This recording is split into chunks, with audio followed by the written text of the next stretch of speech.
Hi everyone, welcome back to my channel. My name's Gretchen and today I am back with another reading recap. I am sorry to say it's been a couple weeks since I have done one. I actually was busy last weekend and I just couldn't find the time to put a recap together, but that's okay because it just means I have more books to talk about for this one. And since we last spoke, I think I finished 8 or 9 books. There were several books that I was reading and kind of carrying over into this video from the last one, but there were a couple ones that weren't even on my radar that I ended up picking up, and one of them was a surprise 5-star read that I did not see coming, so I'm really excited to talk about the books that I finished. So first of all, I will just talk about the books that I no longer have with me. They were either books that I read an ebook for through Libby or Hoopla, or they were library copies that I have since returned. And the first of those books is actually one that I literally just finished this morning, and that is The Other Valley by Scott Alexander Howard. And this was a really interesting book. It had a unique premise, and basically it's a speculative work, and it takes place in this world where there is a valley where you are living in it, and on the outskirts of that valley to the west and the east there is an identical valley, but each of those is either 20 years in the past or 20 years ahead. And when we start the story, we're in kind of like the central spot, so we're living in the current time, and we're following Odile, and she is in school, she's in high school, and she's starting to have those thoughts and conversations about what it is she's going to do when she grows up. And in this place there are apprenticeships that you can join or try to get vetted into in order to determine what your future career would be. And what her aspirations are is she's going to be something that they call a concierge, which is basically a person that kind of vets and makes decisions based on requests that people get as to whether or not they are permitted to travel between or into those other valleys. So in this world, it is possible for you to either travel into the future 20 years or go back into the past 20 years. And her role that she's vying for is one of the people that will make those decisions as to whether or not requests will be granted. And it was a really interesting book. And I will say though, my biggest complaint that I had about it, because I did end up landing on a 3, the very first part of this book was really interesting and it held my attention pretty solidly for a while. But then once we got to part 2, now the first part of the book, although it takes place in the current world, it did take place in the past, if that makes sense. So it's present day, but it was set a little bit in the past while she was in high school. Then we jump to part 2, which still takes place in the current time range, but it does take place a little bit in the future. So there's still that 20 years in the past, 20 years in the future, but the people and the characters have aged within the current time period as we get into part 2. So by the time we get to part 2, we understand what Odile is doing for a living, and we kind of follow her through some events that are occurring with her and her career. And I do have to say that once we did get to part 2, there were parts of it that did get a little predictable, like you could kind of see them coming, but it was still an interesting enough read. I followed it through to the end. And what I will also say is I heard that this is actually going to be, I think, adapted into a TV series, and that just makes me all the more interested. I really think that this was an interesting concept, and I really think that it's one that could play out very well in a like limited series or a TV series. So I'm looking forward to seeing that come out. And yeah, it was a middle of the road book for me, but it was still highly entertaining, and I did appreciate the premise and kind of a fun ride to follow. And then the next book that I picked up, and it was literally just because I had the hold finally come in from the library, and that was Funny Story by Emily Henry. You should all know by now that I do read a lot of very serious and deep and heavy books, but I always kind of like to sprinkle in those lighthearted books, and I'm not a huge romance fan, but I do really enjoy Emily Henry books for some reason. I just find them to be quaint and charming, and I think that although they are romance, they are not as like in your face kind of romances, and I can stomach a lot of, most of her, actually all of her books. And Funny Story, it was your typical Emily Henry. It follows our main character Daphne. She is kind of jilted right before her wedding. Her fiance Peter, who has had a female best friend his entire life, on the eve of the wedding decides that he is going to confess to Daphne that he is actually in love with his best friend Petra, and she is also in love with him, and they are going to see where this relationship takes them. So here you have Daphne, who was living with Peter, and now she all of a sudden is alone. Petra was also dating and involved with somebody by the name of Miles, and basically they just so conveniently swap places, and Petra moves in with Peter, and Daphne is offered a spot at Miles's house, and basically things just kind of unfold from there. And you get your typical love story that eventually evolves between Daphne and Miles, and it was just what I was looking for a lighthearted summer read. I listened to this on audio while I was staining my deck, so it was a really nice book to listen to where I could easily be distracted and I wouldn't miss too much once I came back to it. So yeah, it was exactly what I needed at the time. And then the other book that I have since returned to the library is called The Lady Waiting, and it's by Magdelena Zyzak. And this was a book that I think it's carryover from the last video that we had. I think I had just started it. And it was a book about a Polish immigrant named Viva.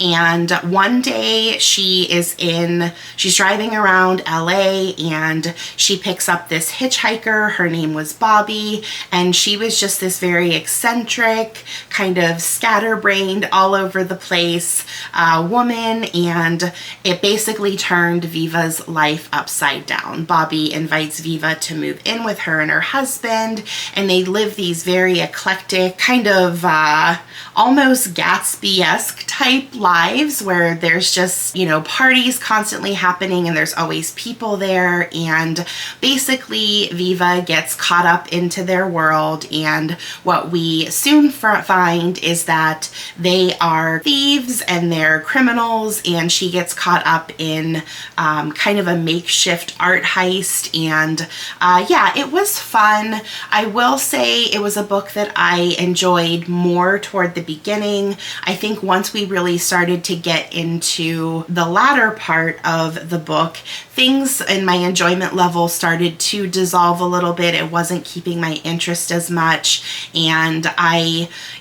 did finish it, but there were parts of me toward the the end where I was like, you know what, this just isn't capturing my attention like it initially did, and I almost put it down a couple times, but I am glad I finished it, and I will definitely read more from that author if she puts anything out. I really liked her writing style, and she did kind of have like that modern style to her writing, and I did appreciate it, but sadly this was just kind of a run-of-the-mill book for me. Now, the books that I physically still have with me, it has been a couple weeks since I've talked to you because it was actually right before the Women's Prize for actually fiction and nonfiction were announced, and I had just started Brotherless Night, or I wasn't too far into it, I think, at the time, and I have since finished it, and this book was fantastic. It was so good, and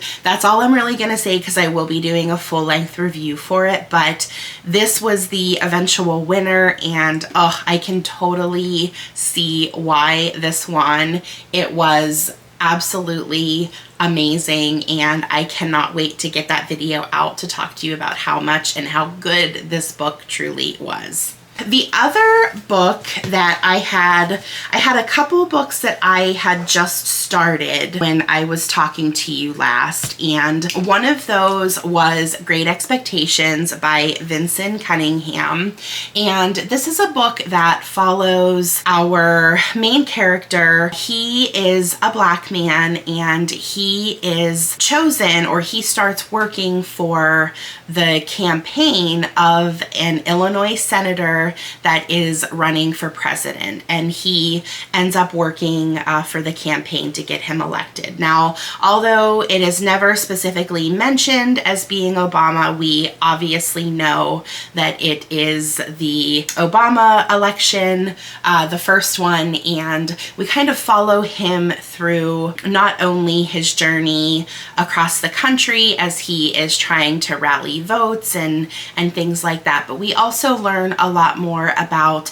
his personal life and all of the things that have happened to him throughout his life to kind of get him to that point in time.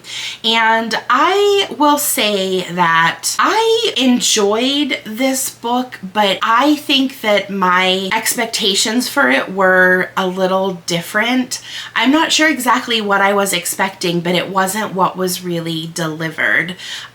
I thought that this book would be a little more plot driven, or where we would learn more about the specifics of the campaign and kind of follow more detail of what it actually was like to work on a campaign and you know, those types of things. But it really was a reflection on his life, and the, I guess, plot line of him working on this election was more just an excuse to put him in certain situations or to get him exposed to certain types of people and things like that. So I was a little let down with the premise, but I will say that the writing was really good, and I will definitely pick up additional books from this author. I think that he did have a lot of very thoughtful and interesting things to say, and he was making a lot of really good points and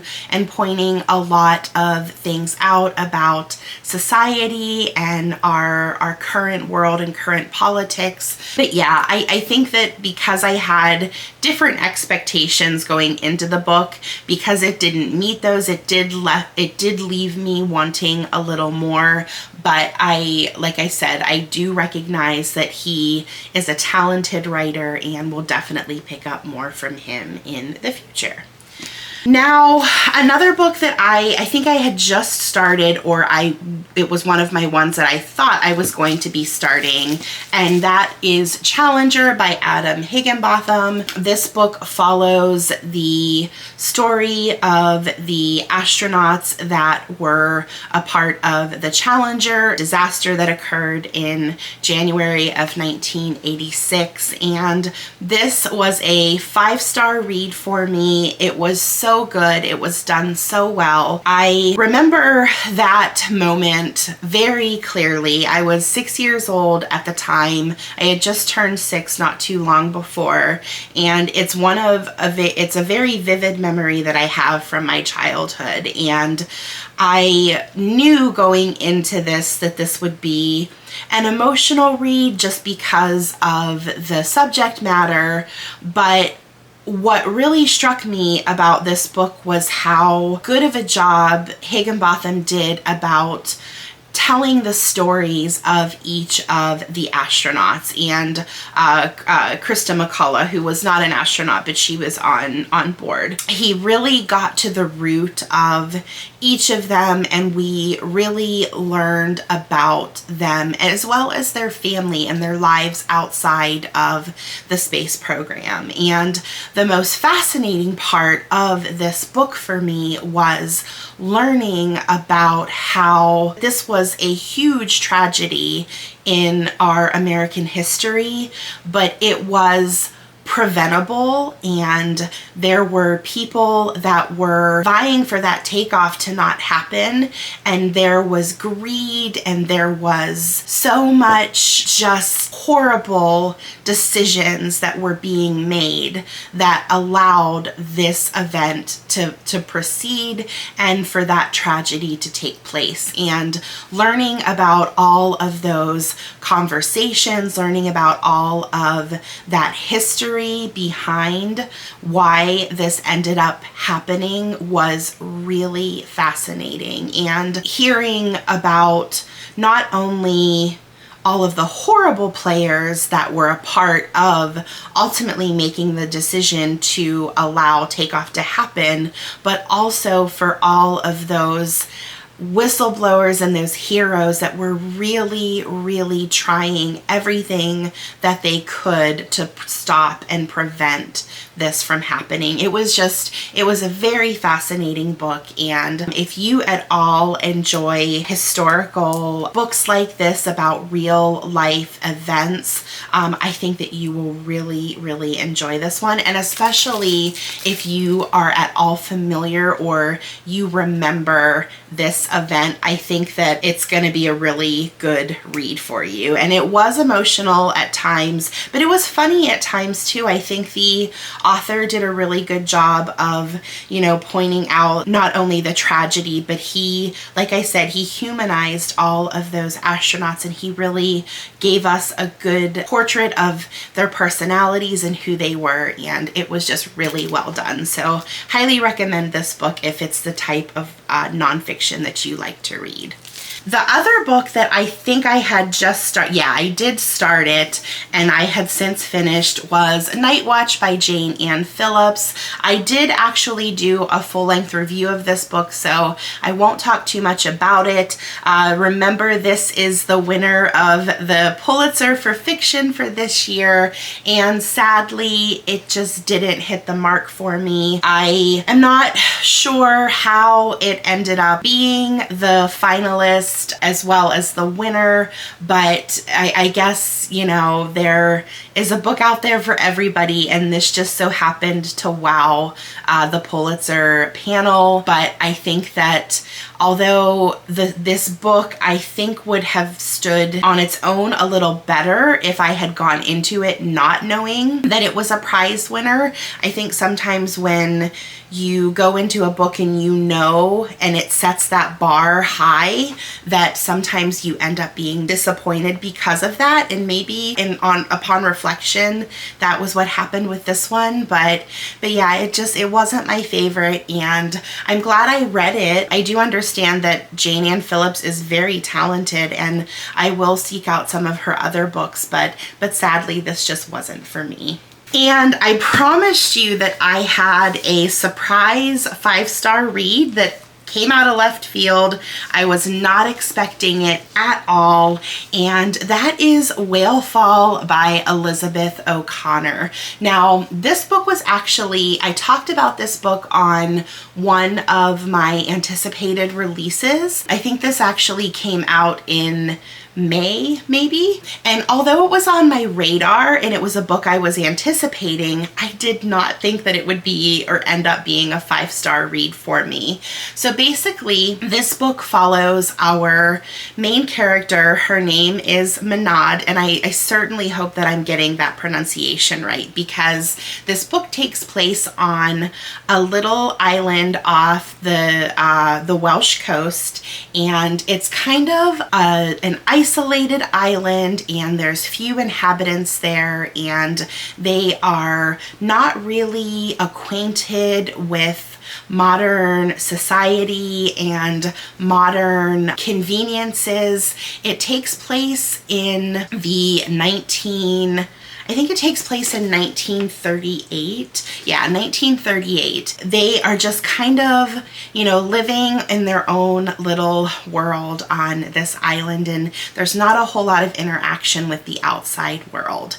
And one day there is a whale that comes upon the shore, and not only is it intriguing to the people that are living on the island, but it also draws attention from some researchers at Oxford, and they make the decision that they're going to travel to the island to learn more about not only the whale but also the inhabitants there. And what ends up happening is we have these two kind of foreigners coming into their world, and they are kind of exploiting the islanders. They're writing their history, but they're taking liberties, and they're just trying to make everything about them more interesting and exotic and exploitative. And it's a really quiet book. The writing is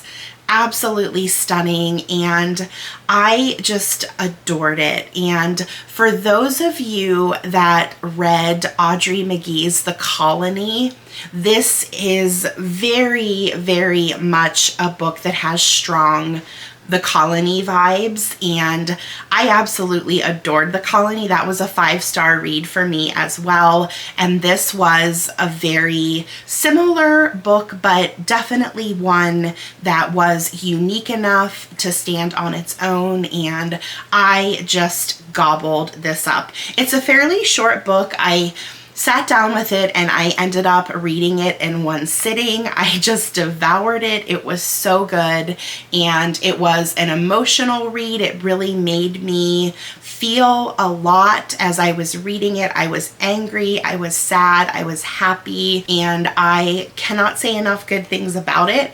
And I'm actually wondering if this is going to make my predictions for maybe one of the Booker longlist nominees. The only thing that's kind of keeping me from thinking that is because it does kind of have that same tone and vibe of The Colony, but yeah, so good, and I highly recommend this for you, especially if you enjoyed The Colony by Audrey McGee. Now, there are some books that I am actively reading and that I'm in the middle of course. Now, I'm still reading some of my project books like Les Mis and the Clarice Lispector short story collection, and I'm still reading some of the long listed titles from the International Booker and the Women's Prize for Fiction, and those ones are ones that I'll talk about in fuller length once I finish them. But the three that I have going that are not a part of a prize is Wednesday's Child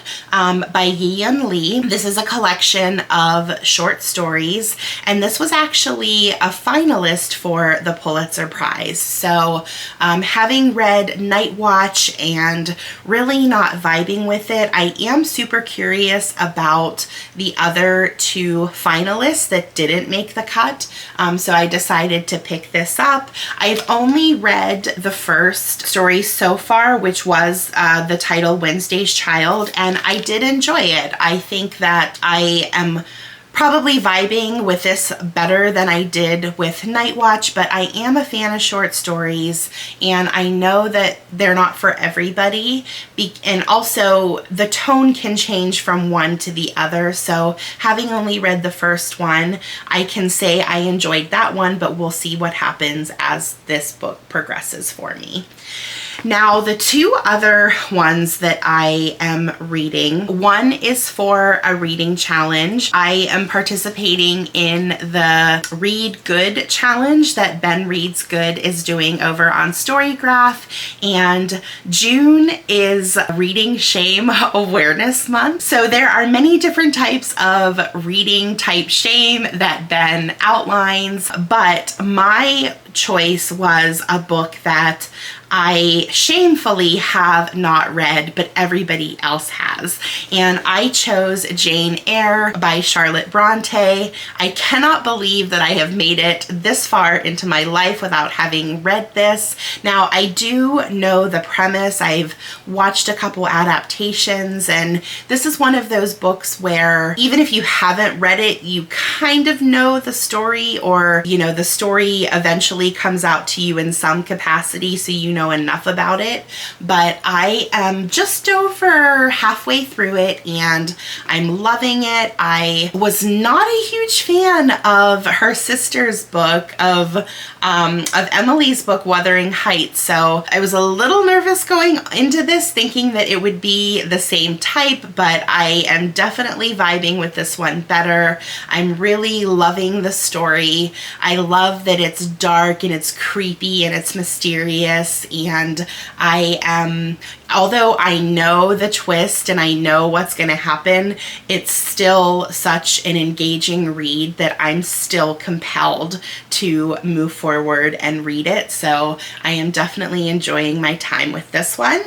And then the other book that I am in the middle of reading is one that has completely just rocked my world because I am enjoying it so much, and that is East of Eden by John Steinbeck. Now, this is a book that I am reading specifically for a reading group with Jess at Stalking Kafka. We love her channel, and she's doing this read along, and we read the first part this past week, and oh my gosh, I cannot believe, first of all, that I've waited this long to pick up this book, and second, I cannot believe how compulsively readable this book is. There is so much going on with it, and it is drama to the max, and there is so much ugliness and shadiness and just evil going on with these characters, but it's written so well. I am enjoying every single paragraph of this book, and I just cannot believe how much I am enjoying this. And it's nice because everybody else that's following along with the read along is having the exact same experience. So there are no instances where we have people that are not enjoying it. Everybody is speaking its praises, and all of us are just on the edges of our seats, and we're really trying not to fly through this book and kind of stick to the schedule because we are just so engaged and interested in what is happening. And this is probably one of the best character study books that I have absolutely ever read, and I am just, oh, it is so good. It is so good. If you have ever at once thought in your life to pick up East of Eden, don't sit on it anymore. Let this be your sign to pick up this book and start reading it, because it is just so good, and I cannot wait to see where this book goes. All right, so now that I've kind of covered all of the books that I read and the ones I'm actively reading, I always like to end these videos with books that are kind of on my radar or the books that I'm going to likely pick up next. Now, before I do that, I will say I have kind of made a pact with myself and said that I need to stop putting holds on books at the library. I need to stop going to the library to pick up one hold, and walking out with 5 books. I really need to start reading some of the books that I have at home, start reading from my own shelf, and stop putting off books that I have wanted to read for a long time because something new and shiny has come along. I really need to balance that. I'm not saying that I can't allow myself to read new books that come out. I will certainly do that, but I also need to balance it with some of those backlist books on my TBR that I've been wanting to get to for a while. So when I talk about these upcoming books, they're gonna be books that I have been wanting to get to for a bit, and although there are still some active holds at my library, some of them might trickle in and my plans might change, but like I said, I'm gonna really try to start reading from my own shelves for a while and see if I can whittle my physical TBR down a little bit. Also, when I talk about my potentials, I actively do not have a nonfiction going on at the moment. So I always usually have a nonfiction going, so it's very weird that I don't. So a couple that I'm kind of leaning toward, and this is pretty much based on holds that have come in through Libby for ebooks or audiobooks, and then I do have an e-copy of one of these. So the first one is Splinters by Leslie Jamison. This is a memoir about the end of her marriage, and I have been hearing so many good things about this, and I haven't read a memoir in a bit, so we'll see if that's the next nonfiction I pick up.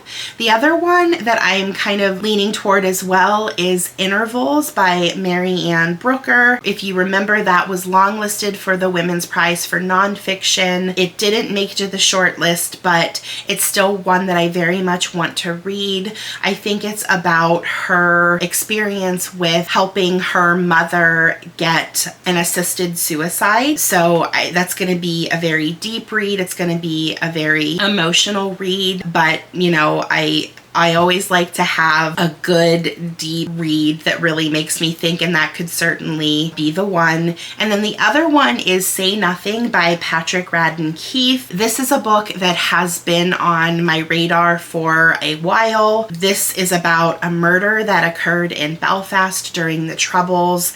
I have heard nothing but good things about this. Patrick Radden Keefe was the author of Empire of Pain, and I read that earlier. I think it was earlier this year or toward the end of last year, and I really enjoyed that, so I wanted to make sure I picked up more from that author. And then I finished Challenger by Adam Higgenbotham. He was also the author of Midnight in Chernobyl, which has been on my radar for a while, and I just got an audio copy of that come through, so one of those is going to be my next nonfiction read.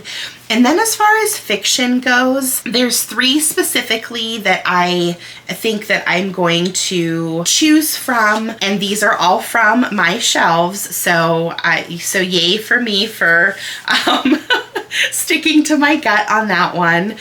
The first is The Road to Dalton by Shannon Bowring, and I have had this book for a little while now. I think it's been over a year. The cover to me seems very summery. I am enjoying the vibes of that cover. It it makes me want to read this book at the end of a dock at a lake or something. But I think that this book is basically, I think it's set in the late 80s and it takes place in a small town in Maine.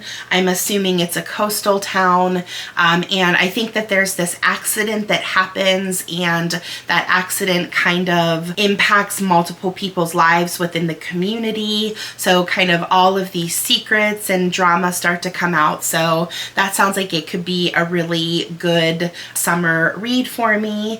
The next one is a book that I have been wanting to get to for so long, and I don't know why I don't just pick it up and do it, because it's just over 100 pages, but that is Mrs. Caliban by Rachel Ingalls. I have been wanting to get to this for so long, and I think that now is the time to do it. It's basically a story where we have a woman that falls in love with a sea monster, and I am totally here for that. It sounds fascinating, and I have actually heard a lot of people say that this is one of their favorite books and how well it was done. So I'm looking to see what this book delivers on. And oh my gosh, that cover! How fun is that cover?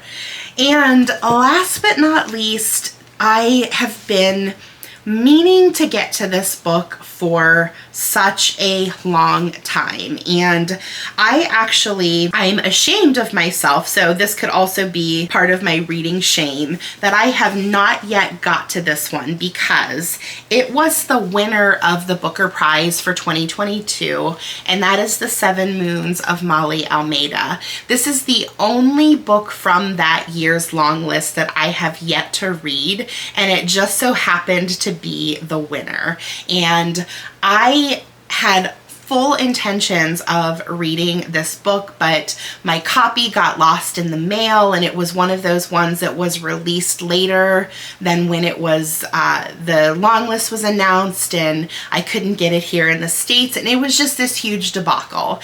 And then when I finally got it, I had other things going on, and I just kept putting this to the side, and I really need to get to this. And part of why I decided that this could be the perfect time was because this also takes place in Sri Lanka, and it could be a really good book to read after Brotherless night. So it could be a good companion to that.